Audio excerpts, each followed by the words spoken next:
Hello, everyone who's actually tuning in right now. Welcome to our global press conference for F1, the movie.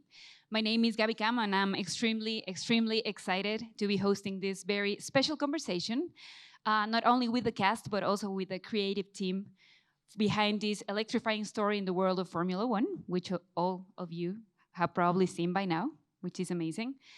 This, as you know, isn't a film just about racing, it's about people. It's about resilience, it's about redemption, and what it means to push the limits of human performance. And over the next few minutes, we're going to be diving into the process, the passion, and the power behind F1, the movie. So with no further introduction, I would like to welcome our guests, and I hope you give a big round of applause for them. First, we have producer Jeremy Kleiner.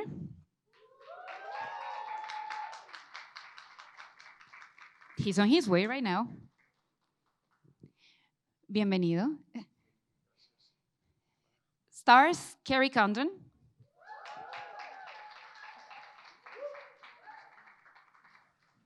Hi, how are you? Nice to see you.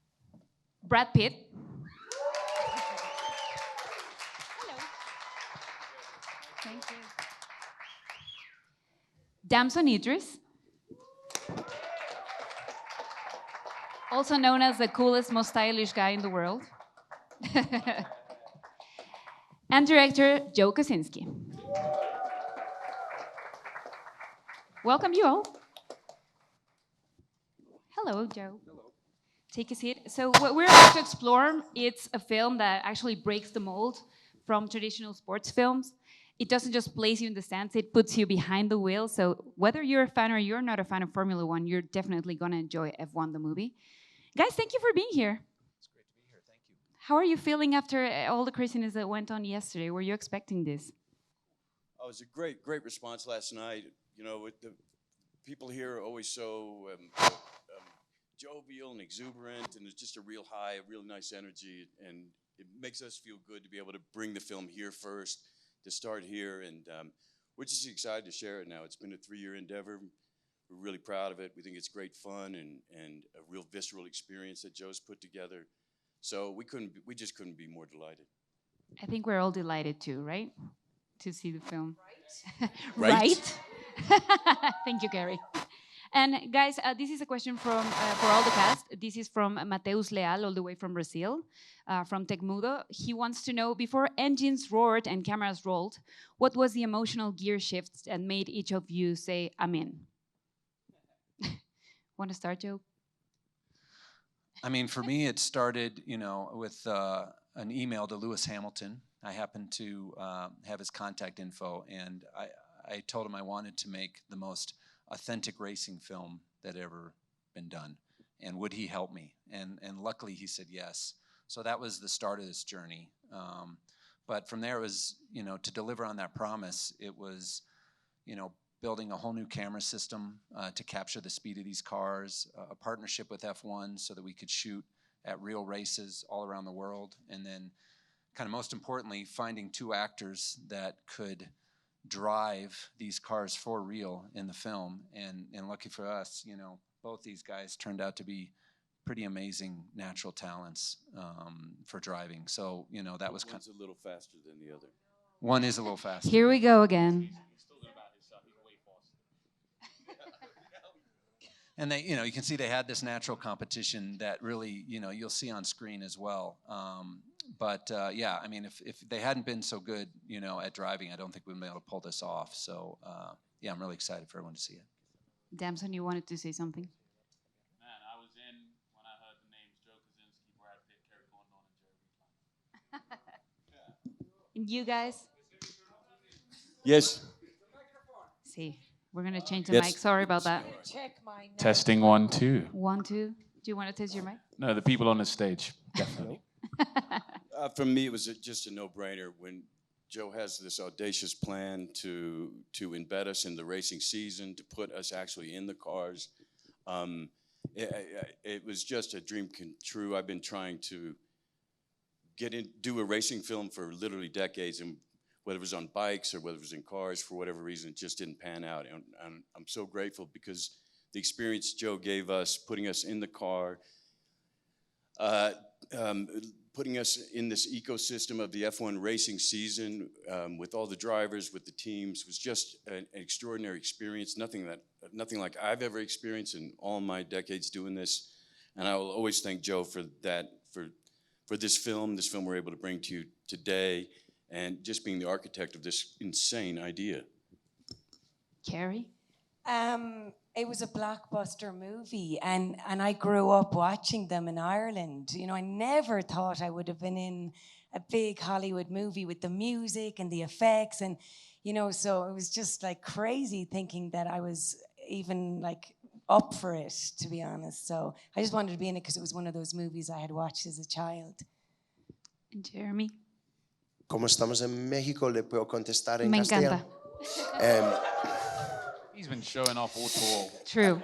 Para mí es un gran éxito que todo este equipo ha sido capaz de hacer algo que tiene una autenticidad de técnica y de sensaciones, pero también el cuento humano, la historia humana de esos personajes, el espíritu de la película, las emociones, la comedia. Hay un gran comedia entre la gente, y creo que hay muchas dimensiones de la película que no son, ¿sabes?, de lo normal, ¿sabes? Había una ambición muy grande, y yo creo que hemos logrado algo de calidad, ¿no? Definitely, you did. And Joe, I actually want to ask you that because you got to shoot in actual race tracks. You actually created a new team. You had garages for your team. You have your actors driving. Why was it so important for you to mix this reality with fiction as it does F1, the movie?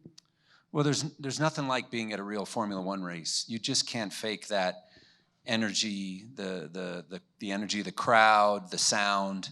I knew that if we were going to make a film in this world, we had to shoot it at the races. And you know, Stefano Domenicali, who runs Formula One, Brad and Jerry and I went very early on in the project and kind of pitched the idea of what we wanted to do, and he just got it right away. And the partnership has been really incredible. I think we learned so much from them. I think they learned a little bit from us.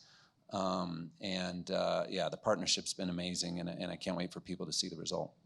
And actually, I mean, everyone is talking about how you guys did your own stunts pretty much, but I don't think people actually know how you got there because the steering wheel for a Formula One car is extreme, too many buttons. Can you talk us about the process of learning and becoming F1 drivers for fiction?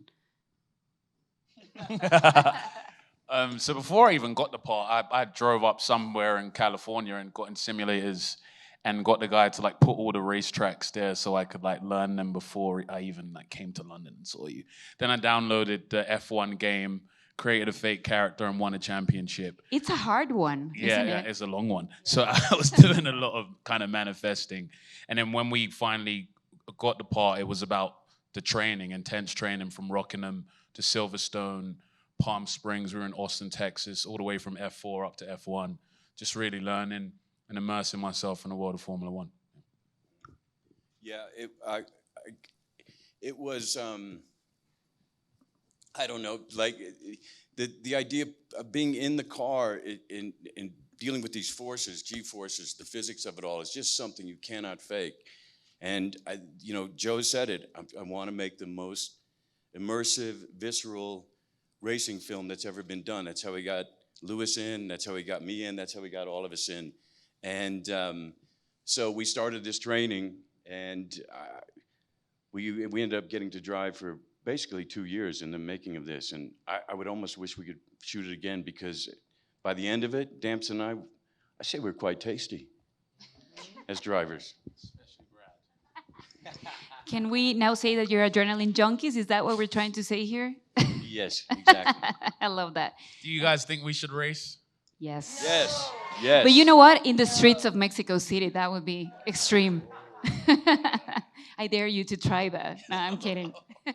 And Kerry, you know, I've been telling you this, I think, for the last 2 days, because I love what you did with this character, Kate. I think it's the heart of the film. I love how you guys created such a strong female character. She's a strategy. pretty much behind it all. So we have some questions from people here who want to know. F1 the movie is as much about the people as it is about the sport. So what's the biggest thing that you've learned about the sport, but also about women in the sport? So about the sport, I suppose the biggest thing I learned, I know it's going to sound not that like thing, but they travel all over the world. It's exhausting. I like, it's really, it sounds great, but like it's really exhausting. They finish a race and I'm like, when do they even celebrate? They have to get and go to the next place. It's like really grueling. So just that kind of physical toll on not just the drivers, but like everyone, that was kind of, I thought, geez, this is a hard gig. So that was probably the first one I took away. And then, you know, that they get a bonus if they win or whatever. I was like, God, I get so thick with the driver if we didn't win, you know, because I wouldn't get a bonus or whatever. But what was the other question? And women in the sport. Well, like I spoke to women in the sport, you know, and they were telling me that they went to college and they studied engineering in college. And in college and engineering, it's mostly men in college. So they're used to just being around fellas anyways. So by the time they get to Formula One, they're like, same as being in college. I love this answer. And we have a question from Constanza Alcocer from Cosmopolitan, Mexico. He wants to know, Jeremy, what was the biggest challenge in adapting the intensity of racing into a film narrative? How did you make sure this translated even to audiences who have never watched Formula One? Yo creo que tengo que dar mucho respeto a Joe y a Jerry Bruckheimer también, que han tenido esta ambición de hacerlo todo real, ¿no? Crear básicamente un sistema nueva, técnica. Joe es ingeniero, ¿no? O sea, hacer el diseño de todas las cámaras y la logística era de minutos, ¿no? Hemos tenido, por ejemplo, 15 minutos para hacer la acción y salir para que puedan seguir el regular, la carrera, ¿no? Sí. Increíble. Pero yo creo que a la vez de preservar la intensidad y tener lo que ha dicho Brad y Damson y Kerry, toda esa cosa cinemática de adrenaline pura y todo eso, no perder también el aspecto humano, ¿no? La comedia, the soul, el alma, y que el personaje de Brad, Sonny Hayes, para mí, y también Joshua Pierce, y también Kate, para Kerry, toda esa gente tiene su propia historia, y hacer todo eso dentro de esa gran extravaganza de acción y no perder el alma, eso es muy difícil. Y ha sido un gran esfuerzo de todo el equipo, ¿no? I have to ask if you guys understood that. Sí, Yeah. I see the sí. bitch, yeah. Yeah, I saw you nodding, like, yes, I know what he's saying. ¿Dónde aprendiste español? Bueno, en el colegio he estudiado en España un poco. Oh, okay, good. Wow. Pero no he estudiado en México, sería mejor si he estudiado en México también, ¿no? Lo haces muy bien. He's doing great, isn't he? Representing all of you, that's amazing. Sí. And Joe, definitely one of the most talked elements about the F1 the movie is that it's very immersive, you know, like you feel like you're in the actual cars, you feel like you're in the actual racetrack. So can you tell us a little bit about how you build the cinematic language of the film, whether it was visually, emotionally, technically? Yeah, I mean, in order to capture what it's like to be in one of these Formula One cars, we had to come up with a whole new camera system that was very light and very small. So we took the system we developed for Top Gun Maverick and we miniaturized it. And we made it as small as we could. I'm sure these guys wish it was a little smaller because it was right in front of their face the whole time while they were driving, and you kind of don't think about that as you're watching the movie, but they have 4 cameras, you know, pointing at their faces while they're driving around the track. These cameras also, they move, which was a new innovation that we developed for this film.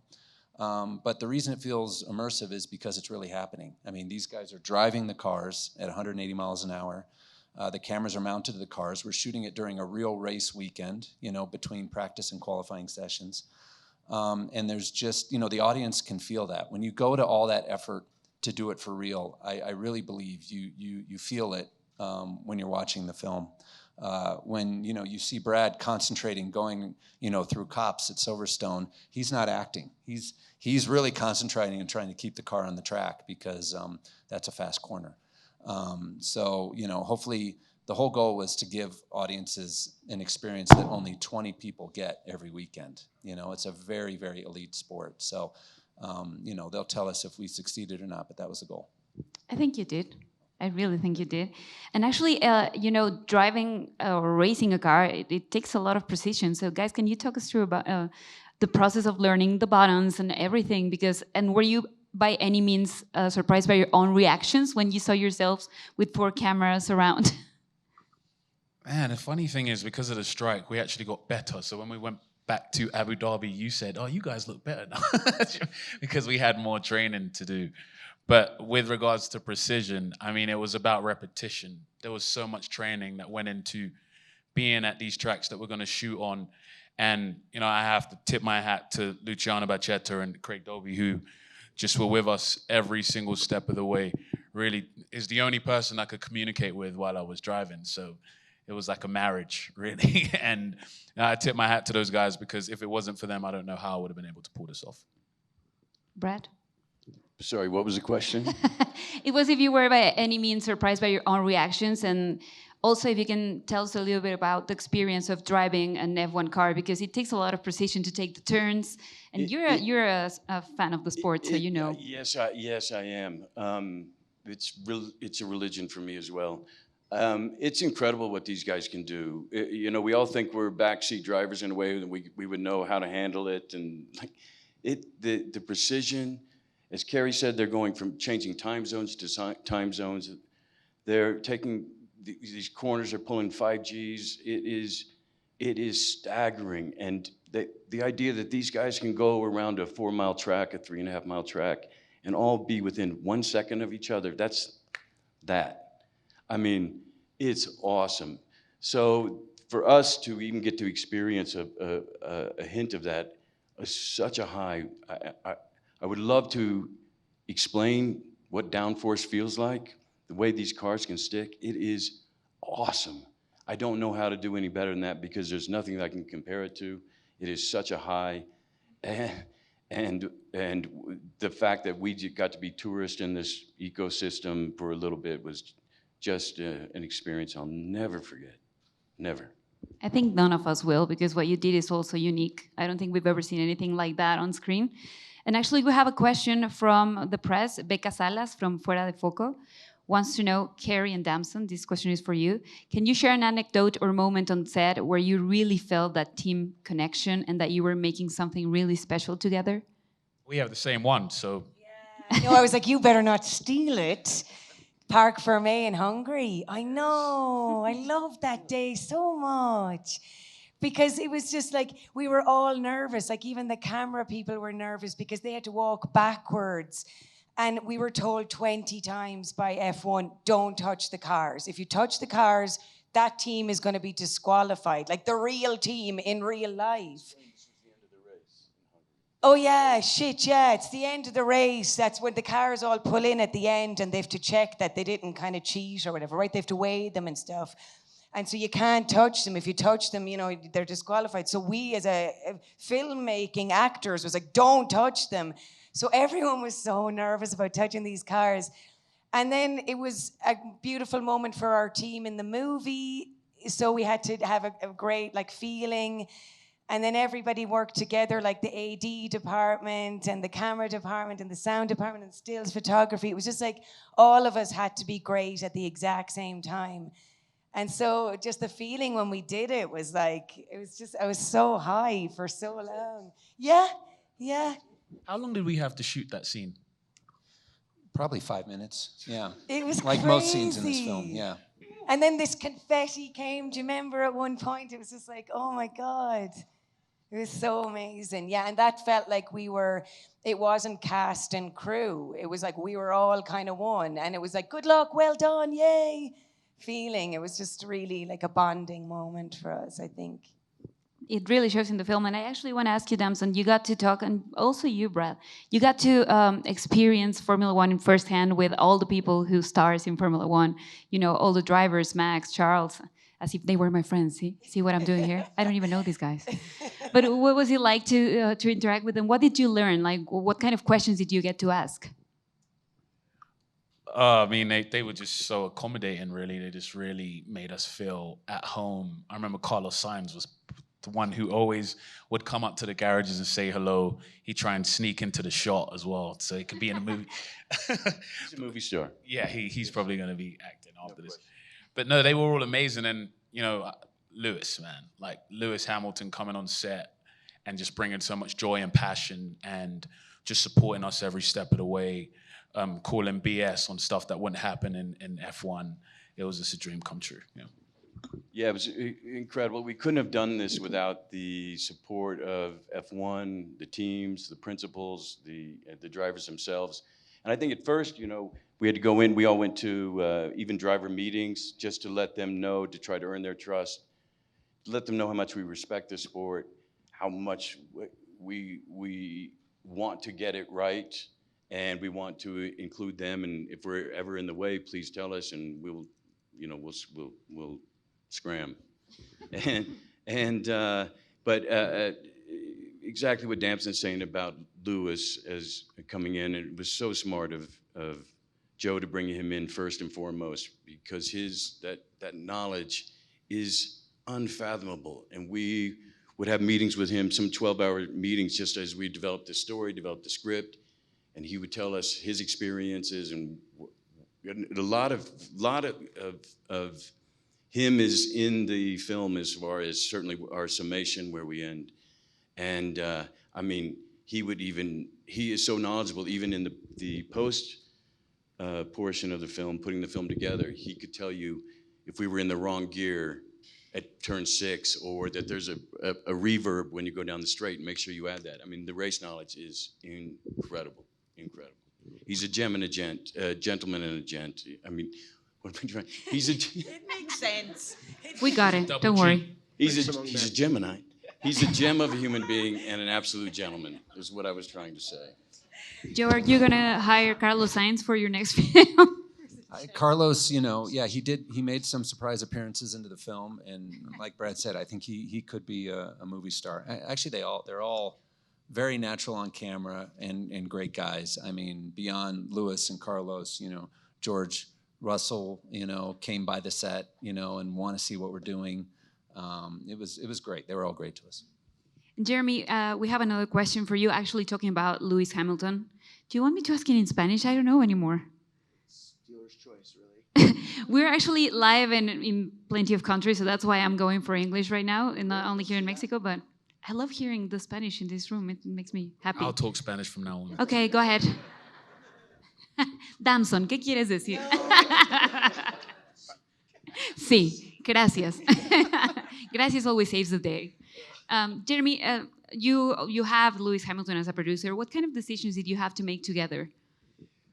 I mean, Brad just spoke to that, and really Brad and Joe and Damson, the actors, and had more dialogue with Lewis, you know, from way back. My own experience speaks to what Brad was just saying, which is, like, I think this film transcends sports and actually is a beautiful story about, as Brad said at the end, actually something about life that's very universal, about second chances and what we're all pursuing and what makes us happy and where do we find home or where do we find purpose. And I do feel that was inspired by conversations that we had with him about kind of what is this all about at the end of the day. And I'm very grateful for that. And I think the way that that Brad you know, embodied that as this character who doesn't say a whole lot, you know, but you feel deeply for him. And I think where he takes us is someplace that's quite sublime in the end, and I think is going to be a very, very crowd-pleasing and wonderful thing for people to experience. And again, we owe a debt to Lewis for that.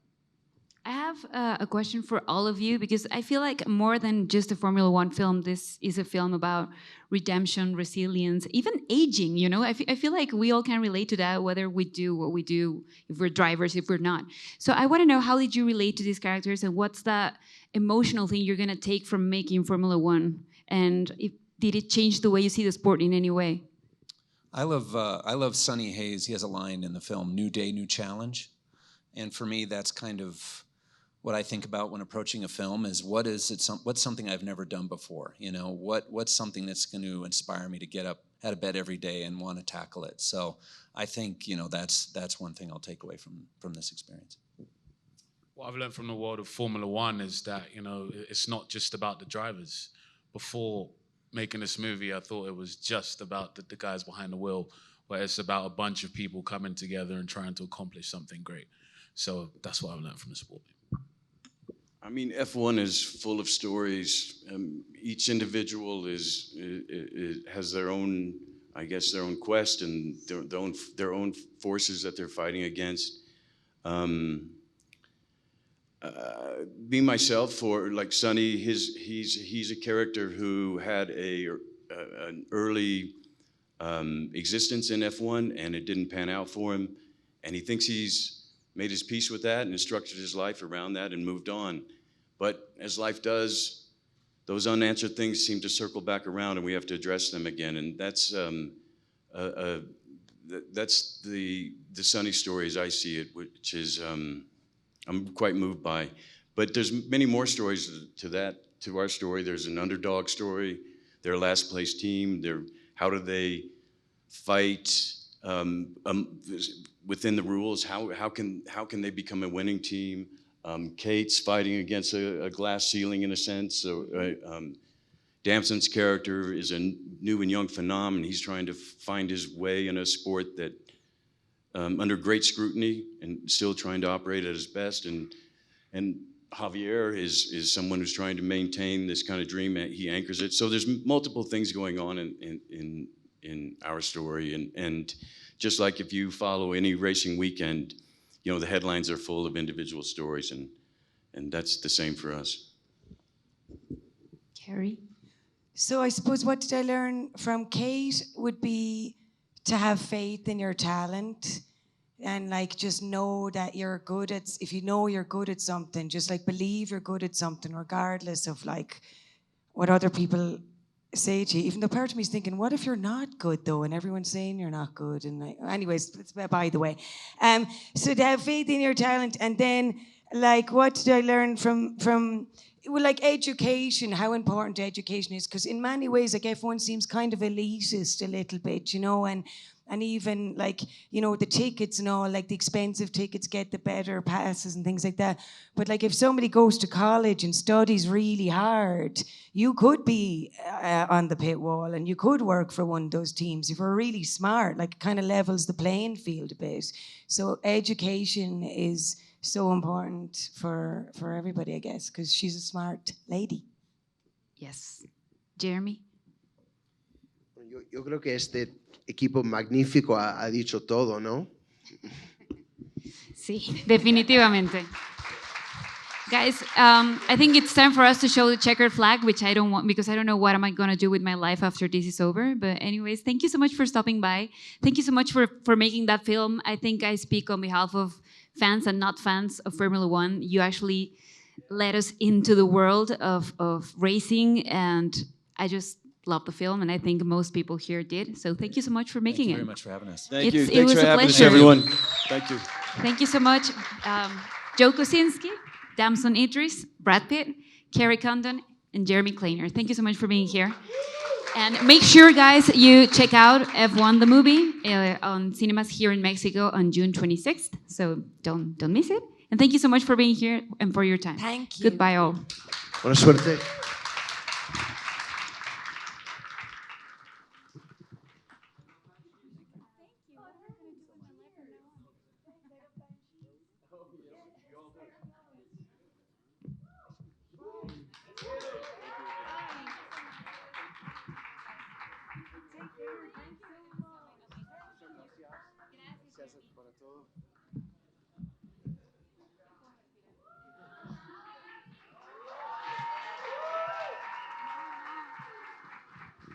Muchas gracias a todos ustedes por estar aquí, Gracias. Bueno, ¿de qué quieren hablar? Ah, no es cierto. Muchas gracias, de verdad. Me gusta mucho que nuestra prensa se porta bien, así que se los agradezco. No sé. A éxito.